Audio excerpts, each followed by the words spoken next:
Good morning, student. Today we are going to continue with our exercise 1.1 questions. In previous lecture we had done till question number 7. So let's begin with question number 8. Let me read the question first. Two six-faced balanced dice are thrown simultaneously. State the sample space of this random experiment and hence write the set showing the following event. आपको question में क्या बोला गया है कि दो dice पता है ना क्या, जो हम लूडो में खेलते हैं, वो डाइस को एक साथ उछाला गया तो उसमें आने के चांसेस क्या क्या है, नंबर आने के चांसेस क्या क्या है. हम इवेंट बाद में देखेंगे, पहले हमें यू फाइंड करना है, सैम्पल स्पेस कि फाइंड क्या होगा. ओके, तो हमारा क्वेश्चन नंबर ये 8 है. वहाँ पे क्या बोला गया है कि दो डाइस को एक साथ उछाला गया है. तो हो सकता है कि दोनों पे एक ही नंबर आया हो सकता है कि एक डाइस पे 1 था और एक डाइस पे 2 नंबर आया हो सकता है कि एक डाइस पे 1 था और एक पे 3 नंबर आया हो. मतलब उसके आने की चांसेस क्या है, तो आपको सारी पॉसिबिलिटीज़ लिखनी होगी. हो सकता है एक में 2 आया होगा, एक में 1 आया हो, एक में 2 और 2 आया हो, 2 3 सीक्वेंस से लिखोगे तो आपका कोई भी यहाँ पे नंबर मिस आउट नहीं होगा. ठीक है, तो मैं सीक्वेंस से फॉलो अप कर रही हूँ टिल 6. यहाँ पे दो डाइस साथ में उछाला है. अगर एक की बात होती तो हम खाली 1 2 3 4 5 6 इतना हमारा आता है, यू बन जाता. बट यहाँ पे दो डाइस को उछाला है एक साथ, तो आने के चांसेस क्या क्या है वो बोला है. तो हमने उसके अकॉर्डिंगली हमने यहाँ पे स्पेस लिखे. अब हो सकता है कि 3 1 आया हो, या एक पे 3 एक पे 2 आया हो, या एक पे दोनों पे 3 आ गया हो, या एक पे 3 और एक पे 4 हो, या एक पे 3 और 5 आया हो, या 3 या 6 आया हो. तो जितनी पॉसिबिलिटीज़ है वो हमें पूरी यहाँ पे लिख देनी है. क्वेश्चन को समझना बहुत ज़रूरी है. क्वेश्चन में क्या बोला है, क्वेश्चन में क्या बोला है इसमें कि हमें दो डाइस को एक साथ उछाला, तो यहाँ पॉसिबिलिटीज़ क्या है आने की नंबर, वो फाइंड करना है. ठीक है, ये आपका बहुत ही बेस है, तो ये आपको ध्यान से करना है. अगर आपका यू ही रॉन्ग हो जाएगा तो आगे जो क्वेश्चन होगा वो भी तो रॉन्ग हो जाएगा ना. तो उसके अकॉर्डिंगली क्या नंबर आ सकता है आपका पूरा मैंने यहाँ पे लिख दिया है. ठीक है, तो इस तरह से आपको सैम्पल स्पेस पूरे लिखने हैं. तो ये हमारा यू हो गया. अभी हमें क्वेश्चन ने पूछा क्या है, हम 1 बाय 1 वो फाइंड करेंगे. तो पहला हमारा इवेंट ए में क्या पूछा है हम देख लेंगे. क्वेश्चन क्या बोला है, देखो, the sum of number on the dice is 7. The sum of number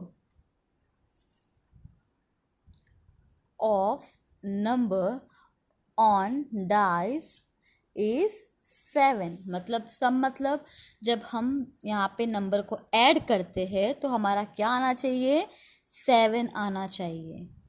तो हमें क्या करना है, सैम्पल स्पेस में से ये देखना है कि कौन से दो नंबर को जब हम ऐड करेंगे तो हमारा नंबर 7 यहाँ पे फॉर्म होगा.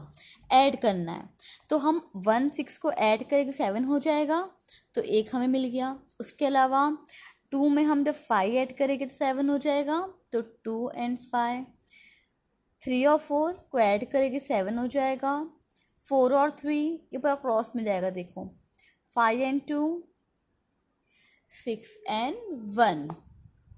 तो हमें सिर्फ क्वेश्चन में क्या पूछा था कि हमें ये फाइंड करना है कि डाइस जो हमने यहाँ पे थ्रो किया है दोनों को ऐड करके नंबर कितना आना चाहिए, 7.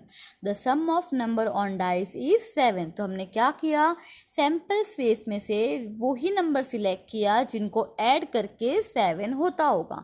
ठीक है, क्लियर है आपको. तो हमारा इवेंट ए कंप्लीट हो गया. अब हम सेकेंड इवेंट में क्या पूछा है वो देख लेंगे. क्वेश्चन में क्या पूछा है, देखो, the sum of number on dice is less than 3. यहाँ पे स्टेटमेंट लिखना आप कि क्या है, सम ऑफ नंबर क्या है जो आपका लेस देन 4 और 3 है, 4 लेस देन 4 होना चाहिए. ठीक है, तो मतलब क्या करना है आपको, ये पूरे सैंपल में से ये देखना है कि आपने जो दो नंबर यहाँ पे प्लस किए हो वो 4 से कम होने चाहिए. यहाँ पे सीधा कहा था आपको कि the sum of number on dice is 7, but यहाँ पे क्या बोला गया है, द सम दोनों को ऐड करके जो भी नंबर आएगा वो आपका 4 से कम होना चाहिए, तो हम वही नंबर सिलेक्ट करेंगे जो 4 से कम हो। तो 1 + 1 होता है 2, तो 4 से कम है, ये हमारा आ जाएगा। 1 + 2 3, तो 4 से कम है। 1 + 3 हमारा क्या होता है 4, तो हम उसे नहीं लेंगे कॉज 4 से कम बोला है ना, तो 4 भी नहीं लेना है हमें। 4 से कम तो मतलब 3 तक ही हमें स्टॉप हो जाना है। तो 1 + 3 4, तो ये नहीं आएगा, तो ये 5 हो जाएगा। 6 7 यहाँ तो बिल्कुल आगे बढ़ना नहीं है। अब यहाँ देखो नेक्स्ट पे आ जाओ, 2 + 1 3 होता है, तो हम ये लिख लेंगे।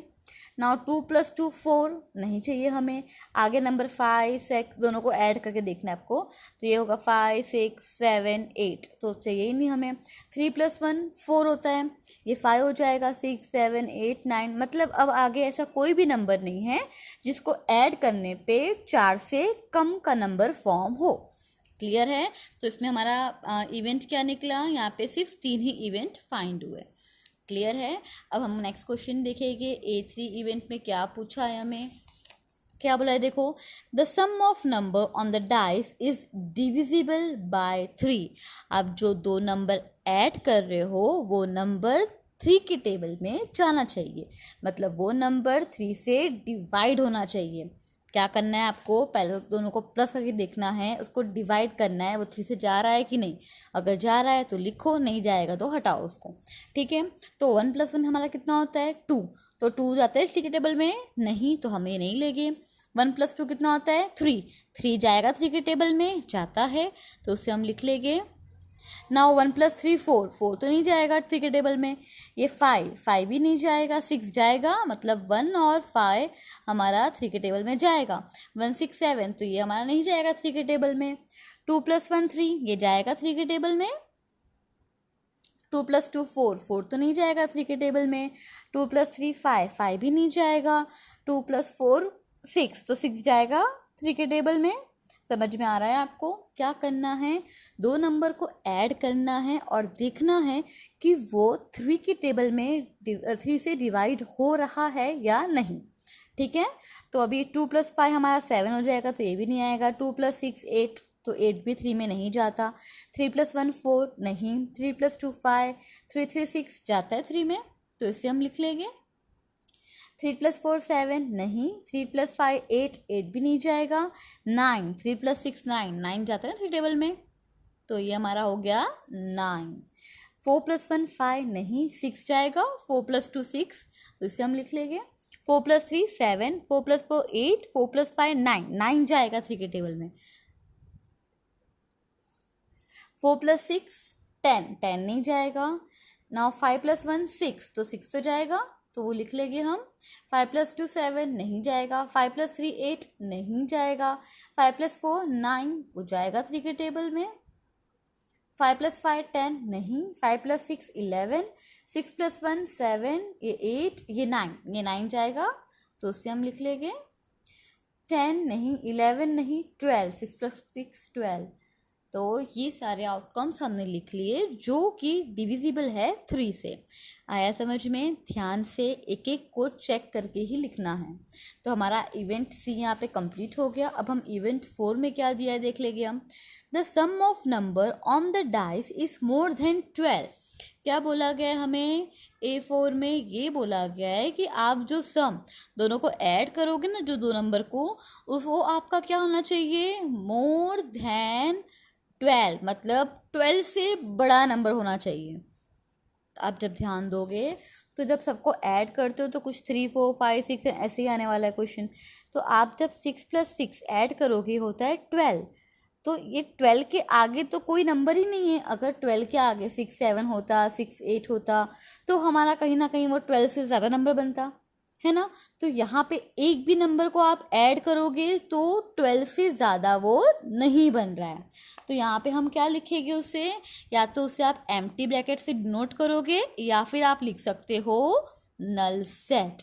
ध्यान देना, ऐसा नहीं कि कुछ नहीं आप ब्लैंक छोड़ दो, आपको ये दोनों में से कोई भी एक साइन शो करनी होगी अगर ऐसा कोई भी क्वेश्चन आया तो। क्लियर है आपको? हमने सैंपल से कैसे इवेंट फाइंड किया, तो यहाँ पे हमारा क्वेश्चन नंबर 8 खत्म होता है। अब हम क्वेश्चन नंबर 9 देखते हैं। क्वेश्चन नंबर 9 में क्या पूछा है, देखो, 2 numbers are selected at random from the first 5 natural number. The sum of 2 selected number is at least 6 is noted by event A, and the sum of 2 selected number is denoted by event B.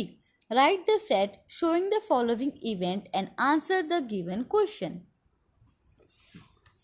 आपको यहाँ पे इतने सारे कुछ find करने हैं, ठीक है। तो हम 1 बाय 1 देखते हैं। पहले क्वेश्चन में क्या दिया है हम वो यहाँ पे लिख लेंगे। तो क्वेश्चन में क्या बोला है, 2 numbers are selected at random from the first 5 natural number. तो हमारे यहाँ पे u कितना होगा, ये हमारा नंबर कितना है पूरा, 1 2 3 4 5। अब 5 में से 2 नंबर सिलेक्ट किए गए हैं रैंडमली। तो 2 नंबर कोई भी हो सकता है, या तो 1 2 हो जाएगा, या 1 3, या 1 4, या 1 5, या तो वो 2 3 हो जाएगा। जितने भी आउटकम्स होते पहले वो लिख लोगे आप, 2 3 2 4 2 5 3 4 3 5 4 5। ये सारे आउटकम्स है जो आप 2 नंबर सिलेक्ट करोगे इसमें से। तो ठीक है, तो हमारा u आ गया। क्वेश्चन में वही बोला गया था, the sum of 2 selected number is at least 6 is noted by a event. तो ए का ही बोला गया, यहाँ पे बोला गया है कि जो भी 2 नंबर आप सिलेक्ट करते हो वो कम से कम 6 होना चाहिए। तो इवेंट हमारा ए क्या बता रहा है कि जो भी आप नंबर सिलेक्ट करते हो, जो भी नंबर आप यहाँ पे सिलेक्ट करते हो, इट शुड बी एटलीस्ट 6। आपका वो नंबर कम से कम 6 होना चाहिए। 6 से ज़्यादा होगा चलेगा, बट 6 से कम नहीं होना चाहिए। एटलीस्ट का वही मतलब होता है ना, कम से कम 6 चाहिए। ज़्यादा होगा चलेगा, बट उससे कम तो नहीं चाहिए। तो हम क्या करेंगे, यहाँ पे आउटकम्स फाइंड कर लेंगे। पूरे सैम्पल में से हम वो नंबर सिलेक्ट करेंगे। क्या नंबर सिलेक्ट करेंगे, जो इसको ऐड करने पे, दोनों का कुछ में दिया द सम ऑफ 2, दोनों को ऐड करके आपका 6 या 6 से ज़्यादा नंबर फॉर्म होता हो। तो हम कौन सा होगा लिख लेंगे, 1 + 2 3 नहीं चलेगा, 1 + 3 4 ये भी नहीं, 5 6 चलेगा, कम से कम 6 और उससे ज़्यादा। तो हम यहाँ पे 6 ले लेंगे, मतलब 1 and 5, 2 3 5 नहीं, 6 से कम है, 2 4 6 तो ये ले लेंगे हम, 2 5 7 ये भी चलेगा, 3 4 7 ये भी चलेगा, 3 5 ये भी आ जाएगा, 4 5 ये भी आ जाएगा। हमने कौन सा नंबर सिलेक्ट किया, जो 6 और 6 से ज़्यादा हो, वो हमारा इवेंट ए है। और इवेंट बी क्या बोला गया है, देखो, and the sum of 2 selected number is even is noted by event B. अब बी का क्या बोला गया, it should be even number. Even number मतलब क्या, हम जब 2 नंबर को ऐड करते हैं तो वो जो भी नंबर फॉर्म होगा वो हमारा इवन नंबर होना चाहिए। जैसे देखो 1 + 2 कितना होता है, 3 3 हमारा इवन नंबर है नहीं, तो ये नहीं आएगा। 1 + 3 4 4 इवन नंबर है तो ये आ जाएगा। 1 + 4 5 नहीं, 1 + 5 6 इवन नंबर है। 2 + 3 5 ऑड नंबर है। 2 + 4 6 तो ये भी इवन नंबर में आएगा। 2 + 5 7 इवन नंबर नहीं है ये। 3 + 4 7 ये भी नहीं आएगा। 3 + 5 8 ये आ जाएगा। एंड लास्ट है 4 + 5 9 जो इवन नंबर नहीं है। तो हमारा बी का वैल्यू फाइंड हो गया। आपको सारे जो भी है यहाँ पे आउटकम्स फाइंड करना है यू में से, ठीक है। ए और बी हो गया। अब क्वेश्चन में क्या क्या पूछा है वो देख लेंगे हम। तो पहला पूछा है ए, जो हमने स्टार्टिंग में ही फाइंड कर लिया क्वेश्चन से। यू पूछा है, ए पूछा है, बी, वो तीनों हमने फाइंड कर लिया है, ठीक है। अब उसके अलावा उसके आगे क्वेश्चन में क्या दिया है हम वो देख लेंगे। फोर्थ दिया हुआ है A union B, A union B, हमें ये फाइंड करना है। मतलब दोनों में जो भी नंबर यहाँ पे होता है एक बार हमें यहाँ पे लिखना है, दोनों में सिमिलर, मतलब जो भी है हमें लिखना है यहाँ पे। ठीक है। तो ए यूनियन बी, तो आपको क्या करना होगा, पहले पी ऑफ ए का पूरा लिखना होगा पॉसिबिलिटी। ए कितना है हमारा 1 5 2 4 2 5 3 4 3 5 4 5, फिर उसका यूनियन है कौन सा, बी। तो आपको पूरा लिखना है, मैं शॉर्ट में लिख रही हूँ पूरे वैल्यूज़, फिर हमें हर वैल्यूज़ वन टाइम यहाँ पे लिखना है। तो ये 1 5 आ जाएगा, रिपीट नहीं करना, सिर्फ 2 4 आएगा, तो 2 5 आ गया, 3 4 3 5 4 5। नाउ 1 3 आया है, नहीं आया तो वो लिख लेंगे हम। 1 3 1 5 आ चुका है, 2 4 भी आ चुका है, 3 5 भी आ चुका है। तो हमारा ए यूनियन बी आ गया, मतलब ए यूनियन बी में जो भी वर्ड्स है, जो भी नंबर्स है, वो हम यहाँ पे लिख लेंगे। बस रिपीट होगा, उसे एक बार ही लिखना है, रिपीटेड टाइम नहीं लिखना है, ठीक है। तो ये हमारा हो गया ए यूनियन बी, क्लियर है। अब हमारा नेक्स्ट है ए इंटरसेक्शन बी। इसका मतलब क्या होता है, जहाँ दोनों में कॉमन क्या है सिर्फ वही लिखना है। ए और बी में क्या चीज़ कॉमन है, सेम है, खाली वो लिखनी है। तो 1 5 1 5 यहाँ पे कॉमन आ रहा है, तो वो आ जाएगा 1 5। 2 4 है, वो भी आ जाएगा। 3 5 कॉमन है, 3 5 हो गया। ओके, तो यहाँ पे और कुछ कॉमन नहीं है, तो हम यहाँ पे स्टॉप कर देंगे। फाइंड हो गया हमारा ए इंटरसेक्शन बी, क्लियर है। नाउ नेक्स्ट हमें क्या पूछा है, ए कॉम्प्लीमेंट्री। ए कॉम्प्लीमेंट्री मतलब क्या होता है हमारा, जब भी ऐसा क्वेश्चन है आपको ए कॉम्प्लीमेंट्री या बी कॉम्प्लीमेंट्री फाइंड करने कहा गया है, आपको ए को कंपेयर करना है यू से, ठीक है। मतलब ए को कंपेयर करना है यू से, और यू में जो भी वैल्यूज़ है ए वाली, उसको हटा के बाकी जो वैल्यू बचती है वो आपकी हो जाती है ए कॉम्प्लीमेंट्री, समझे। जब भी ए कौन सा, ए कॉम्प्लीमेंट्री मतलब क्या करना है आपको, यू को और ए को कंपेयर करना है। जो भी ए के फैक्टर्स है यू में सेम, उसको हटा दो, बाकी जो बचा वो आपका हो जाएगा ए कॉम्प्लीमेंट्री। अभी देखो 1 और 5, तो 1 5 हम नहीं लेंगे, 2 4 भी नहीं लेंगे, 2 5 भी हम नहीं लेंगे, 3 4 नहीं लेंगे, 3 5 भी नहीं लेंगे, एंड 4 5 भी नहीं लेंगे। तो क्या बचा, हम वो लिख लेंगे, 1 2 बच गया, 1 2 1 3 बचा है, 1 4 एंड 2 3। क्लियर है, हमने क्या किया, ए कॉम्प्लीमेंट्री में यू को और ए को कंपेयर किया है, ठीक है। जो भी ए की फैक्टर्स थे उसको हटा के जो बचा यू में, हम वो हमारा हो जाएगा a complementary. Okay, now next क्या बोला है, देखो ए माइनस बी। ओके, तो आपको ए माइनस बी, इसमें क्या करना है, हमें ए और बी में देखना है। ए का जो भी यहाँ पे नंबर्स है, जो भी बी में है सेम, उसको हटा देना है। जैसे हमने कंपेयर किया ना यू को और ए को कॉम्प्लीमेंट्री के लिए, वैसे ही ए और बी में देखना है। ए में से जो भी बी का सेम वैल्यू है ना, उसको हटा दो। जैसे कि ये 1 3 हो गया, तो यहाँ पे 1 3 है, इसमें 1 5 हो गया, तो 1 5 हम हटा देंगे, ठीक है। तो 2 4 है, तो 2 4 इसमें है, तो वो भी हटा देंगे हम। 2 5 है, इसमें नहीं। 3 4 है, नहीं है। 3 5 तो उसे हटा देंगे। 4 5 वो है यहाँ पे, नहीं। तो उसके बाद जो बचता है ना ए में, वो हमारा हो जाएगा ए माइनस बी, ठीक है। रिपीट कर रही हूँ, ए में से बी को माइनस करना है। तो क्या करना होगा, ए में जो भी आपका सेम है ना बी में, उसको निकाल दो। जैसे कि 1 5 है, यहाँ पे 1 5 इसमें रिपीट आ गया, हटाओ, उसको निकालो। तो मतलब यहाँ पे कट करोगे आप, आपको ए में जो कट करने के बाद जो बचता है वो आपका हो जाएगा ए माइनस बी, क्लियर है। तो 1 5 सेम था, वो हमने कट कर दिया।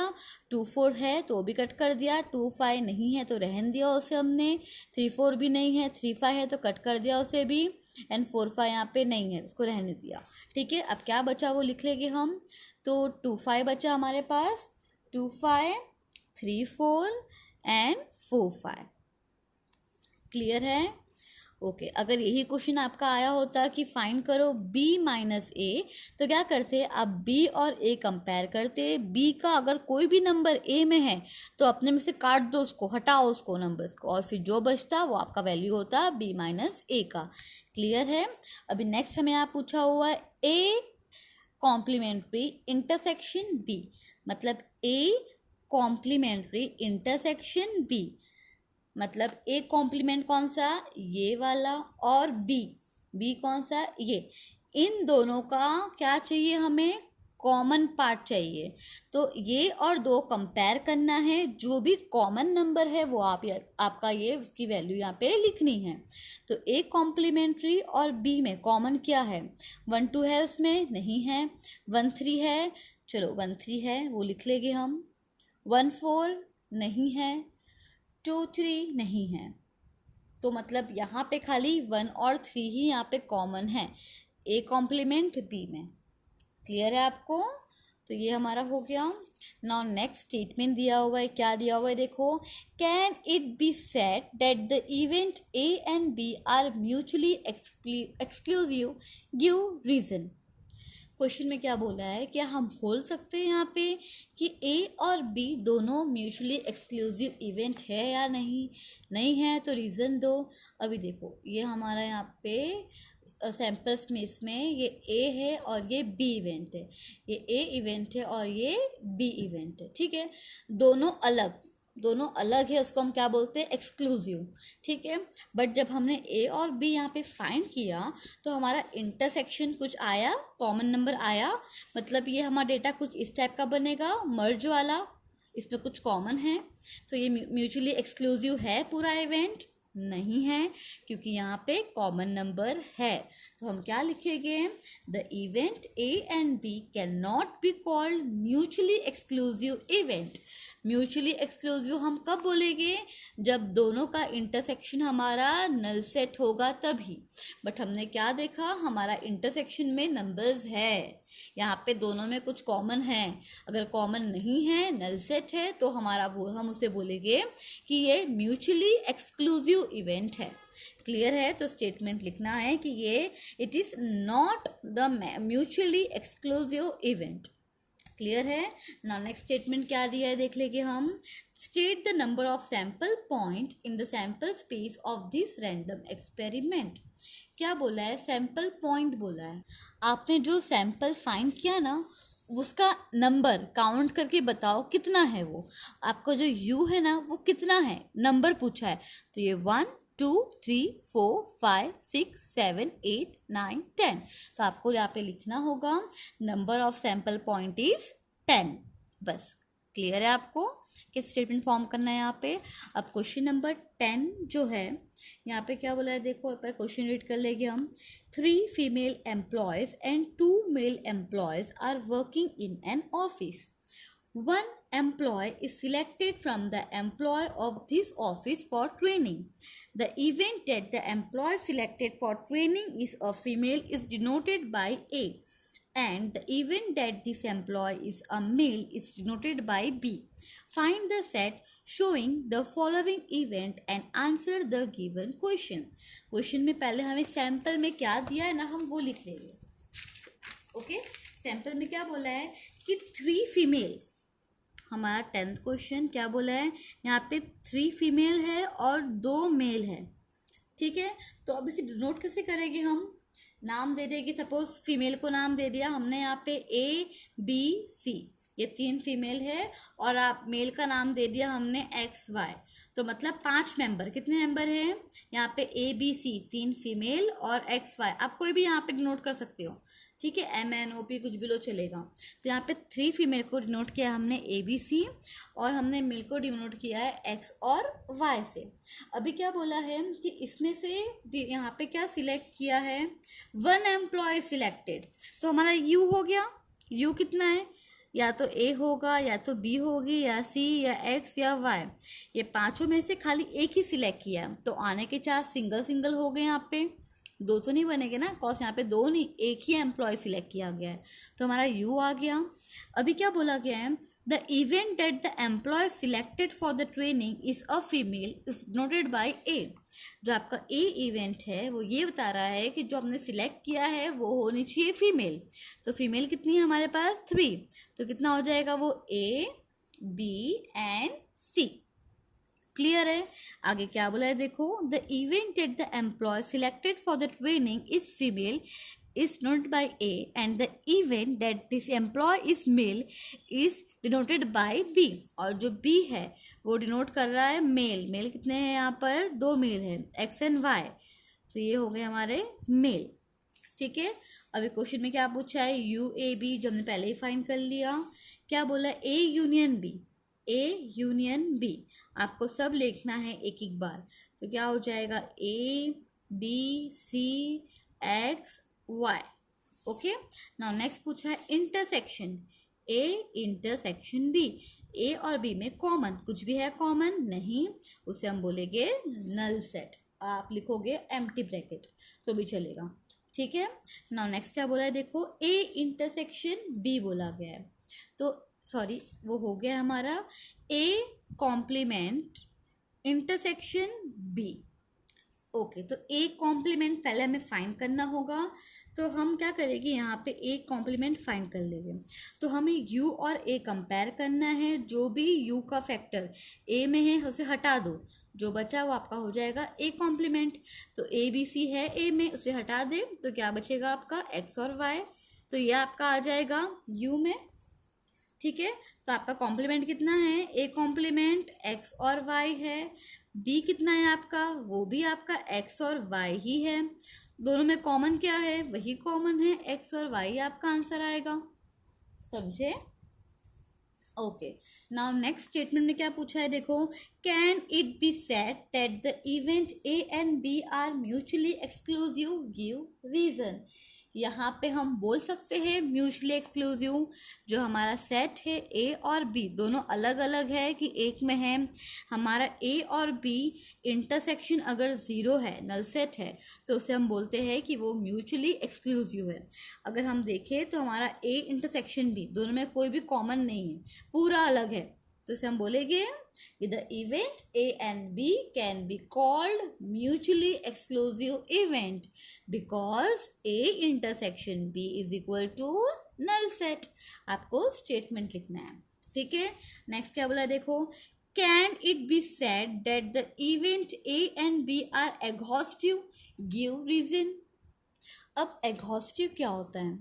मतलब क्या? आपका जब A और B दोनों का जो वैल्यू है ए यूनियन बी, आपको जो उसको यूनियन लिखोगे ना तो वो सारे वैल्यू आपके यू में होने चाहिए. जब ये दो पार्ट इक्वल होगा तो उसे हम बोलेंगे कि ये एग्हॉस्टिव है. ठीक है. तो हमें वो चेक करना है कि एग्हॉस्टिव इवेंट है या नहीं. तो हमारा ए यूनियन बी कितना है? हमारा ए बी एक्स वाई. और यू कितना है हमारा? A B C X Y. वही है, सेम है, दोनों इक्वल है. तो इसे हम बोलेंगे the event A and B can be called exhaustive event because A union B is equal to U. अगर एक भी मिसिंग होता, सपोज कि यहाँ पे ए नहीं, यहाँ पे A B C X Y है और यू में आपका खाली बी सी एक्स वाई है, ए नहीं है, तो वो आपका इक्वल है नहीं. एक भी मिस होता तो आपका वो एग्हॉस्टिव नहीं होता. जब भी आपका ए यूनियन बी और यू जो सैम्पल स्पेस है इक्वल होगा उसे हम क्या बोलेंगे? एग्हॉस्टिव इवेंट. क्लियर है आपको? तो ये 3 क्वेश्चन की प्रैक्टिस करना हम 11 से नेक्स्ट क्लास में डिस्कस करेंगे. Okay. Thank you. Have a nice day.